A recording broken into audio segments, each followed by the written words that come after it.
No compromise. അവിടെ മാത്രം game എന്നുള്ള രീതിയിൽ അതാണ് പല ആൾക്കാരും സ്ട്രാറ്റജി എന്ന് പറയുമ്പോഴേക്കും ഉൾക്കൊള്ളാൻ പറ്റുന്നില്ല. അത് സ്ട്രാറ്റജി ആയിട്ട് കണ്ടിട്ടിരിക്കാൻ ആവശ്യമില്ല. കാരണം എന്നെ സംബന്ധിച്ചോളം എൻ്റെ മെയിൻ സ്വപ്നം അമ്മയുടെ സ്വപ്നമാണ്. എനിക്ക് 100 ദിവസം നിൽക്കാൻ വേണ്ടിയിട്ട് അങ്ങനത്തെ ലവ് സ്ട്രാറ്റജി കൊണ്ടുവരേണ്ട ആവശ്യമില്ല. അത് സ്ട്രാറ്റജി അല്ല, എനിക്ക് ഇഷ്ടം തോന്നിയിട്ടുണ്ട്, ഇഷ്ടമാണ്. ഞാൻ പറയുന്ന കാര്യങ്ങൾ ഭയങ്കരമായിട്ട് കമ്മ്യൂണിക്കേറ്റ് ചെയ്യാൻ പറ്റുന്നുണ്ട്. അതുമാത്രമല്ല എൻ്റെ ഈ പ്രായത്തിൽ ഞാൻ ഇതുവരെ ഇത്രയും നേരം സംസാരിച്ചിട്ടുള്ള ഒരു പെൺകുട്ടി എൻ്റെ ലൈഫിലില്ല. ഞാൻ പഠിച്ചതൊരു ബോയ്സ് ഓൺലൈനാണ് പഠിച്ചത്. +4 ക്ലാസ് വരെ മിക്സഡ് പഠിച്ചിട്ടുള്ളൂ. പിന്നെ 12 വരെ +2 വരെ ബോയ്സിൽ, പിന്നെ അവിടുന്ന് മെക്കാനിക്കൽ, അവിടെയും ബോയ്സിൽ. PG-യിലാണെങ്കിൽ അവിടെ 4 പേര് മെക്കന്നെ. പിന്നെ എവിടെയാ എൻ്റെ അമ്മ ഒഴിച്ചു കഴിഞ്ഞിട്ട് പിന്നെ സംസാരിച്ചിട്ടുള്ളത് ഞാൻ സെറീനിൻ്റെ അടുത്താണ്. കാരണം 24 മണിക്കൂർ കണ്ടുകൊണ്ടിരിക്കുക. നമ്മൾ ജുനൈസായിട്ട് ഉണ്ടെങ്കിലും പക്ഷെ പല കാര്യങ്ങളും തുറന്നു ഒന്ന് സംസാരിച്ചാൽ അവൻ ഇങ്ങനത്തെ സ്റ്റേറ്റ്മെന്റും വലിയ വലിയ കാര്യങ്ങളിലേക്ക് പോവാ. പിന്നെ ചെമരിനോട് നോക്കി സംസാരിക്കാൻ പറ്റും. എനിക്ക് വട്ട് പിടിക്കൂലേ, ആരെങ്കിലും ഒരാളെടുത്ത് കണക്ഷൻ നമ്മൾ മനസ്സിലാക്കുന്ന ആളെടുത്തല്ലേ പറയാൻ പറ്റുള്ളൂ. അപ്പൊ ഞാൻ സെറീനയുടെ അടുത്താണ് കുറച്ച് കാര്യങ്ങൾ ഓപ്പണായിട്ട് സംസാരിക്കാനുള്ളൂ. അവൾ എൻ്റെ അടുത്ത് കുറേ കാര്യങ്ങൾ ഓപ്പണായിട്ട് സംസാരിച്ചിട്ടുണ്ട്. ആ രീതിയിൽ എനിക്ക് ഭയങ്കര ഇമോഷണലി ഭയങ്കര കണക്ഷനാണ്, എനിക്ക് ഭയങ്കര ഇഷ്ടമാണ്. അല്ല, ഇതിപ്പോ ഞാൻ പറയട്ടെ, പുറത്ത് മേ ബി അതെന്തുകൊണ്ടാണ് ഇപ്പൊ നിങ്ങൾ തമ്മിൽ ഒരു ഇഷ്ടത്തിലാണ്, പ്രണയത്തിലാണെന്നുള്ളൊരു പ്രണയം ഇഷ്ടം വന്നത് എന്താ വെച്ചാൽ മേ ബി ഇതിങ്ങനെ വരുന്ന ഈ ഒരു ട്രാക്ക് വരുന്നതിന് മുന്നേ തന്നെ റെനീഷയും സെറീനയും തമ്മിൽ ഒരു കോൺവെർസേഷൻ ഉണ്ടായിരുന്നു. റെനീഷ സെറീനയുടെ അടുത്ത് പറയുന്നുണ്ടായിരുന്നു സാഗറേട്ടൻ എന്തോ ഒരു ഇത് നിന്റെ കൂടെ ഉണ്ട് എന്നിങ്ങനെ ഒരു രീതിയിൽ റെനീഷ ഇങ്ങനെ പറയുന്നുണ്ടായിരുന്നു. അയ്യോ ഇത് ഓൾറെഡി നടന്ന കാര്യമായിട്ട് ആൾക്കാർ എന്തോ ഒരു ഇത് സെറീനയുടെ അടുത്ത് ഉണ്ട്. അപ്പൊ സെറീന അവിടെ നിന്ന് ഇനിയിപ്പോ അങ്ങനെ ഉണ്ടെങ്കിലും റെനീഷ ചോദിക്കുന്നുണ്ട് അങ്ങനെ ഉണ്ടെങ്കിലും നീ നോയല്ലേ പറയുള്ളൂ. അപ്പൊ സെറീന അഫ്കോഴ്സ് ഞാൻ നോയെ പറയുള്ളൂ എന്ന് പറയുന്നുണ്ട്. പക്ഷെ പിന്നീട് അതിനുശേഷമാണ് മേ ബി സാഗർ ഈ പറഞ്ഞ പോലത്തെ ഒരു ഇമോഷണൽ കണക്ഷൻ സെറീനയ്ക്കും തിരിച്ച് സാഗറിനോട് തോന്നിയിട്ടുണ്ടാവും നിങ്ങൾ ഓപ്പൺ ആയിട്ട് സംസാരിച്ചു കഴിഞ്ഞപ്പോ.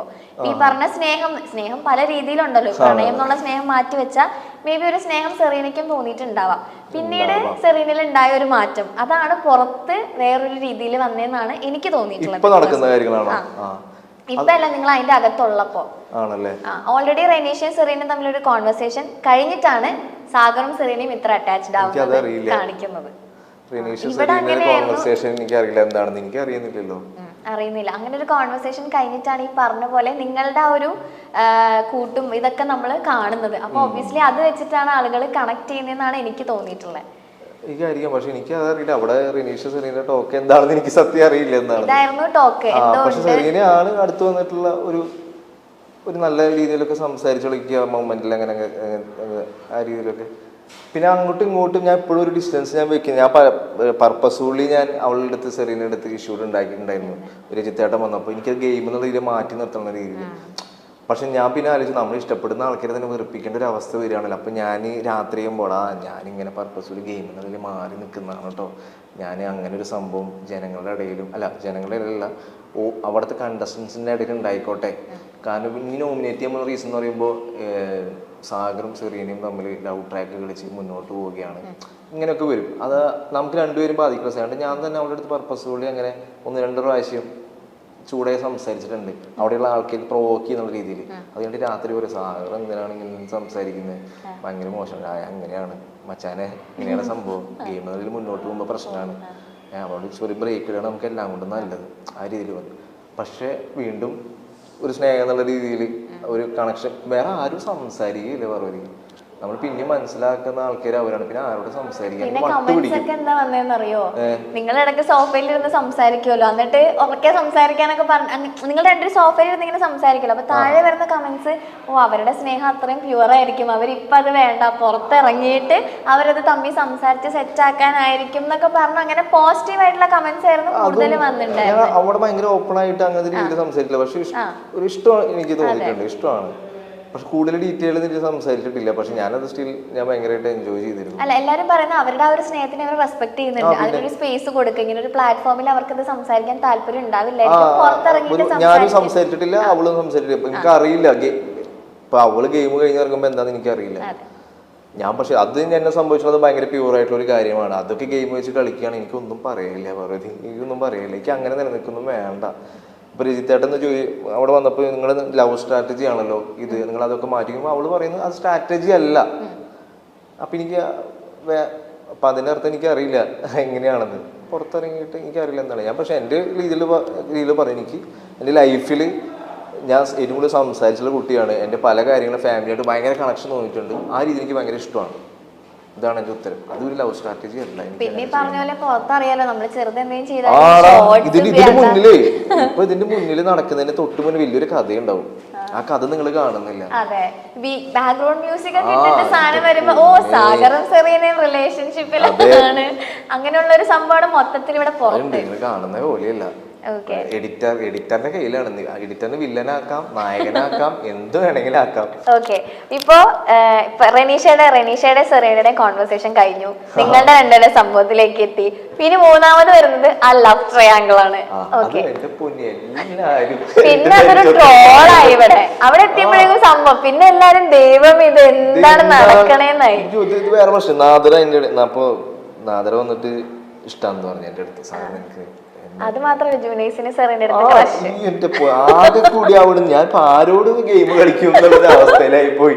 അതിൽ എനിക്ക് ജൂനൈസ് പലപ്പോഴും നമ്മൾ 3 പേരായിട്ട് ഇരിക്കുമ്പോൾ ജൂനൈസ് സെറീനയുടെ അടുത്ത് സംസാരിക്കുമ്പോൾ എനിക്ക് മനസ്സിലായിട്ടുണ്ട് ഏകദേശം എന്തോ ഒരു ഇതുണ്ടെന്ന്. അപ്പൊ ഇവര് രണ്ടുപേരും സംസാരിക്കണ്ട, ഞാൻ മൂന്നാമതിരിക്കുമ്പോൾ ഞാൻ അവിടെ ഒഴിഞ്ഞു മാറിപ്പോവും. പക്ഷെ അത് സെറീനയ്ക്ക് മനസ്സിലായിട്ടുണ്ടാകുന്നില്ല. അപ്പൊ സെറീന ഒരു ദിവസം ഇത് മനസ്സിലാക്കിയ ദിവസം എൻ്റെ അടുത്ത് പറഞ്ഞാ സാറ് ജൂനൈസ് എൻ്റെ അടുത്ത് ചെറിയൊരു ഇഷ്ടമുണ്ട്. അപ്പൊ എനിക്കത് നേരത്തെ അറിയാം, എനിക്കത് നേരത്തെ തോന്നിയിട്ടുണ്ട്. അതുകൊണ്ട് ഞാൻ എങ്ങനെയും അവർ ഗ്യാങ്ങിൽ വരുമ്പോൾ ജൂനൈസ് എന്തെങ്കിലുമൊക്കെ എന്നെ പറ്റി ഇങ്ങനെയൊക്കെ പറഞ്ഞ് എന്തെങ്കിലുമൊക്കെ പറയും. ഞാൻ ഐസായിട്ട് എപ്പോഴും അതിന് രണ്ടുപേരും സംസാരിച്ചു. എനിക്കത് മനസ്സിലായിട്ടുണ്ടായി. പക്ഷെ സാർ എനിക്ക് എപ്പോഴും മനസ്സിലായിട്ടുണ്ടാകുന്നില്ല. പിന്നെ നാദരയുടെ കാര്യം എന്ന് പറയുന്നത് അവൾക്ക് തുടക്കത്തിൽ എന്നെ ഇഷ്ടമുണ്ടെന്ന് പറഞ്ഞിട്ടുണ്ടായിരുന്നു. ഗോപിക ഞാൻ പിന്നെ ഇപ്പോൾ വിളിച്ചപ്പോഴൊക്കെയാണ് പറയുന്നത്, ഗോപികയുടെ അടുത്ത് എന്തോ പറഞ്ഞിട്ടുണ്ടായിരുന്നു ഇഷ്ടമാണ്. അതുപോലെ തന്നെ അവളെൻ്റെ അടുത്ത് ഇഷ്ടമാണ് ഒരു കാര്യം അവൾ എൻ്റെ അടുത്ത് പറഞ്ഞു. എനിക്കത് ഭയങ്കര സ്ട്രൈക്കിംഗ് ആയിട്ട് തോന്നി. എടാ എൻ്റെ ലൈഫ് ഭയങ്കര പ്രശ്നമാണെടാ, നിനക്കറിയാലോ എൻ്റെ ലൈഫിൻ്റെ കാര്യം എന്താണെന്ന്.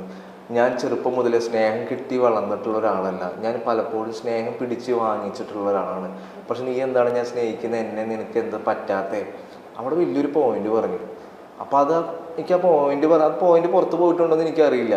അങ്ങനത്തെ ഒരു കറക്റ്റായിട്ട് പറയട്ടെ, ഞാൻ പുറത്ത് ഭയങ്കര സ്നേഹം കിട്ടാത്ത ആളാണ്, ഞാൻ ഭയങ്കര ഒറ്റപ്പെട്ടിട്ടുള്ള ഒരാളാണ്, എനിക്കിതൊരു സ്നേഹം കിട്ടിയിട്ടില്ല, ഞാൻ ഭയങ്കര സ്നേഹം പിടിച്ച് മേടിക്കുന്ന ഒരാളാണ്, എനിക്ക് തന്നെ ഉള്ള ആളെ ഭയങ്കര ഇഷ്ടമാണ്. അപ്പം ഞാൻ എനിക്ക് തന്നെ ഒരിക്കലും ആ രീതിയിൽ ഇഷ്ടം കാണാൻ പറ്റില്ല. എൻ്റെ ആ കുട്ടിക്ക് തന്നെ ഇഷ്ടമാണ്, എനിക്ക് ആ കുട്ടിയുടെ ഇമോഷൻ അത് മാറ്റി കളയാനും മാച്ച് കളയാനും എനിക്ക് പറയാൻ പറ്റില്ല.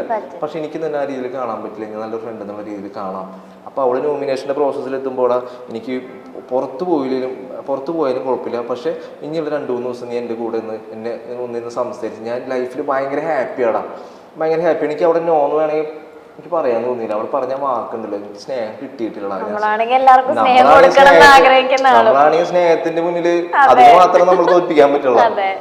അതൊക്കെ ഗെയിം വെച്ച് കളിക്കാൻ എനിക്ക് അറിയില്ല, അത് എനിക്ക് മനസ്സിലാക്കാൻ പറ്റില്ല. പക്ഷെ അത് ഭയങ്കര പ്യൂറായിട്ടുള്ള പരിപാടിയാണ്. അത് വെച്ച് ഗെയിം കളിക്കുക ഇപ്പോഴും എൻ്റെ ഇത്. അപ്പോൾ അവളങ്ങനെ പറഞ്ഞപ്പോൾ ഞാൻ കാരണം അവൾക്കൊരു സന്തോഷം കിട്ടണമെങ്കിൽ കിട്ടിക്കോട്ടെ, പക്ഷെ എനിക്കാണ് തിരിച്ച് പണി കിട്ടിയത്, അത് വേറെ വശം. അപ്പോൾ അവള് എവിക്ഷന് തൊട്ട് മുന്നിക്ക് അത് കിട്ടുകയാണെങ്കിൽ അത് ഭയങ്കര സന്തോഷമാണ്. പക്ഷെ ഞാനാണ് ഇപ്പൊ എവിക്റ്റഡ് ആയിട്ട് കൂടി ഇരിക്കുന്നത്, അവളവിടെ ഗെയിം കളിച്ചോണ്ടിരിക്കുകയാണ്. അതാണ് ഇതിന്റെ വേറൊരു ട്വിസ്റ്റ്. ഇപ്പൊ ഞാൻ അവളുടെ അടുത്ത് പറയും എനിക്കിപ്പോ അങ്ങനെ കാണാൻ പറ്റില്ല നോ എന്ന് പറയുകയാണെങ്കിൽ അവള് മേലെ പോയിട്ട് ഇരുന്നിട്ട് അറിയും. അപ്പോഴും കട്ട് വരും, ഓ സാഗർ സൂര്യ എത്ര ക്രൂരനാണ്, ഇത്രയും സ്നേഹം തുറന്ന് പ്രകടിപ്പിച്ചിട്ട് പോലും നോ എന്ന് പറയുമ്പോൾ അവിടെ നിന്ന് കരയും, അവൾ ഇമോഷണലാവും. അപ്പോൾ ഞാൻ അവിടെ ചിരിച്ചിരിക്കുന്ന ഒരു ഷോട്ടും കരയുന്ന ഒരു ഷോട്ടും അപ്പോഴും പ്രശ്നം തന്നെയാണ്. ഇത് ഇങ്ങനെ ഞാനിപ്പോ ഇത്രയും ദിവസത്തെ എപ്പിസോഡ് കംപ്ലീറ്റ്ലി കാണുന്ന ഒരാളാണ്. പറ്റുവാണെങ്കിൽ ലൈവ് ഇരുന്ന് അതും കാണാറുണ്ട്. ഓക്കെ, അപ്പൊ ഞാൻ ചോദിക്കുന്നത് എന്താ വെച്ച് കഴിഞ്ഞാൽ സാഗർ ഇറങ്ങി കഴിഞ്ഞിട്ടും ഞാനൊരു പോയിന്റ് ചിന്തിച്ചിട്ടുണ്ട്, എന്താ സാഗർ ഇതിന് മറുപടി പറയാത്തേന്ന് ഞാൻ അടക്കം ചിന്തിച്ചിട്ടുള്ള കാര്യം നാദിരയുടെ കാര്യത്തില്. എന്തുകൊണ്ടാണ് അതിന് റെസ്പോണ്ട് ചെയ്യാത്ത? ഒരു എന്തെങ്കിലും ഒരു ക്ലാരിഫിക്കേഷൻ അത് ഷീച്ചേട്ടൻ ഇടക്ക് വന്ന് പറഞ്ഞില്ലായിരുന്നു, നിങ്ങൾ ഒന്നില്ലെങ്കിൽ ഇതിനൊരു ക്ലാരിഫിക്കേഷൻ ആളുകൾക്ക് കൊടുത്തേ പറ്റുള്ളൂ. ഇപ്പൊ ഷീച്ചേട്ടൻ വന്ന് പറയുമ്പോഴും ഞാൻ പറഞ്ഞു അതെ വേഗം കൊടുക്കുന്നത്, എന്താണ് ഇതിനെ പറ്റി ഒരു ക്ലാരിഫിക്കേഷൻ വരാത്തെന്നുള്ളത് ആസ് എൻ ഓഡിയൻസ് എനിക്ക് ഉണ്ടായിരുന്നു. പക്ഷെ പിന്നെ സാഗർ ഇറങ്ങി കഴിഞ്ഞിട്ടാണെന്ന് തോന്നുന്നു അവിടെ ഒരു കോൺവെർസേഷനിൽ പറയുന്നുണ്ടായിരുന്നു ഷീച്ചേട്ടൻ അടക്കം സെറീന അടക്കം എല്ലാവരും നാദിരയുടെ ഇമോഷനെ അത്രത്തോളം സാഗർ റെസ്പെക്ട് ചെയ്തിട്ടുണ്ടെന്നുള്ളത്. ആ ഒരു പോയിന്റാണ് സാഗർ ഇപ്പൊ ഇവിടെ നിന്ന് പറഞ്ഞിട്ടുണ്ടായിരുന്നത്. അപ്പൊ മേ ബി ആ ഒരു കാര്യം തന്നെ ആയിരിക്കുമല്ലോ, ആ ഒരു ഇമോഷനെ റെസ്പെക്ട് ചെയ്യുന്നുണ്ട്. പിന്നെ ഒരു 100 പ്രാവശ്യം ഞാൻ പറഞ്ഞിട്ടുണ്ട് എനിക്ക് അങ്ങനെയില്ല, പക്ഷെ അത് പുറത്ത് വിടുണ്ടോ എന്ന് എനിക്ക് അറിയില്ല. ഉണ്ട് ബാത്റൂമിലൊക്കെ വെച്ചിട്ട് പറഞ്ഞ സമയത്തുള്ളതൊക്കെ കുറെ പ്രാവശ്യം കുറച്ചൊക്കെ വന്നിട്ടുണ്ട്. പെങ്ങളെന്നുള്ള രീതിയിലാണ് കേൾക്കുമ്പോ കലി വരും. അപ്പൊ ഞാൻ അവൾക്ക് അത് ഇറിറ്റേഷൻ ആവശ്യം നല്ല ഫ്രണ്ട്, അപ്പൊ സാഗർ സ്റ്റോപ്പ് ചെയ്യും. പിന്നെ ഫ്രണ്ട് എന്നുള്ള രീതിയിലാണ്. ഞാൻ ഒരു പ്രാവശ്യം ഞാൻ അത് ഭയങ്കര പ്യൂറായിട്ടുള്ള പരിപാടി. ഒരു പ്രാവശ്യം പേഴ്സണലി അവിടെ മാറി നിൽക്കാൻ എനിക്ക് ഗെയിമിനൊക്കെ കളിക്കാൻ പറ്റുന്ന രീതിയിലേക്ക് എത്തി. മീൻസ് കുറച്ചൊക്കെ ഇവിടെയൊക്കെ നമ്മൾ എഫർട്ട് ചെയ്യുമല്ലോ, എത്ര ഇല്ലെന്ന് പറഞ്ഞു. ഞാൻ ഇന്ന് എൻ്റെ ലവ് സ്ട്രാറ്റജിയാണ്, ഞാൻ പറയാത്ത ആളാണ്, ഞാൻ പർപ്പസ്ഫുള്ളി അത് പറഞ്ഞതാണ്. എന്നിട്ട് അവളവിടെ പോയിട്ട് ഭയങ്കര കരച്ചിലേക്ക് ഭയങ്കര കരച്ചിലാണ്. ഞാൻ എല്ലാവരുടെ ഇടയിൽ അങ്ങനെ ഒരു സംഭവം പറഞ്ഞാണ് നമുക്ക് ഇത് ഉണ്ടാകാൻ വേണ്ടിയിട്ട് സെറീനയെ പോലെ തന്നെ അങ്ങനത്തെ ഒരു ഇഷ്യൂ ക്രിയേറ്റ് ചെയ്താണ്. അതിനുശേഷം ഞാൻ അവിടെ ഒരു പെന്നിട്ട് ഞാൻ കറക്റ്റ് എഴുതി കൂടുതൽ പാരാഫ് എഴുതി കൊടുത്തവൾക്ക് നാദരയ്ക്ക്, എടാ ഇത് ഗെയിമാണ്, ഞാൻ ഗെയിമിൻ്റെ രീതിയിൽ പറഞ്ഞാണ്, ഇനി മുന്നോട്ടുള്ള യാത്ര അടിപൊളിയായിട്ട് കളിക്കണം. ഞാൻ എന്തൊക്കെ പറഞ്ഞാലും പേഴ്സണലി സാഗർ എന്ന് പറഞ്ഞൊരു വ്യക്തി ആരും ഹേട്ട് ചെയ്യാത്ത ഒരാളാണ്. പക്ഷെ അറിയാണ്ട് ഇത് പറഞ്ഞിട്ട് ഞാൻ അപ്പം തന്നെ തെറ്റ് മനസ്സിലാക്കി സോറി പറഞ്ഞാണ്. ഒരു എസ് തന്നെ അവൾക്ക് എഴുതി കൊടുത്തിട്ടുണ്ട്, അത് എനിക്കൊന്നും നാദരയ്ക്ക് അറിയുള്ളൂ എന്താണ് ഞാൻ എഴുതി കൊടുത്തിട്ടുള്ള സംഭവം. അത് ഭയങ്കര ക്ലിയർ ആണ്. ഞാൻ ഒരുപാട് പ്രാവശ്യം പറഞ്ഞിട്ടുണ്ട്. ഞാൻ എൻ്റെ മനസ്സിൽ ആ കുട്ടിക്ക് എന്തെങ്കിലും ഒരു സ്നേഹം ഞാൻ കാരണം കിട്ടിക്കോട്ടെ വിചാരിച്ച് ചെയ്താൽ, പക്ഷെ അത് പുറത്ത് ലവ് ട്രയാങ്കിൾ ആ രീതിയിൽ പറയുമ്പോൾ ചെറിയ വിഷമം. എൻ്റെ ഉള്ളിലുള്ള സാധനം അത് ഈ പറഞ്ഞ തുടക്കം തൊട്ടുള്ള ഒരു ഇമ്പാക്ട് ആണ് സാഗർ. അതുകൊണ്ടാണ് അത് ഉണ്ടായത്. റെനീഷ സെറീന കോൺവെർസേഷൻ, പിന്നെ നിങ്ങളുടെ ആ ഒരു ട്രാക്ക്, പിന്നെ ഈ ലവ് ട്രാങ്കിൾ വരുമ്പോ എല്ലാം കൂടെ ആളുകൾ കണ്ടിന്യൂസ്ലി കണ്ടോണ്ടിരിക്കുകയല്ലേ. അതാണ് പ്രശ്നം. അതിന്റെ ഉള്ളിൽ നിൽക്കുമ്പോഴേക്ക് പുറത്ത് അവിടെ എന്താണ് അറിയുന്നില്ല. പിന്നെ ഇതിനൊരു ക്ലാരിഫിക്കേഷൻ വരുന്നില്ല. പക്ഷെ സാഗറിന്റെ ഭാഗത്തു നിന്നുള്ള കാര്യം ഇതാണ്, ഈ ഇമോഷൻ എന്നുള്ളൊരു സംഭവം അവിടെ സാഗറിന്റെ പ്രയോറിറ്റി ആണ്. ആവട്ടെ.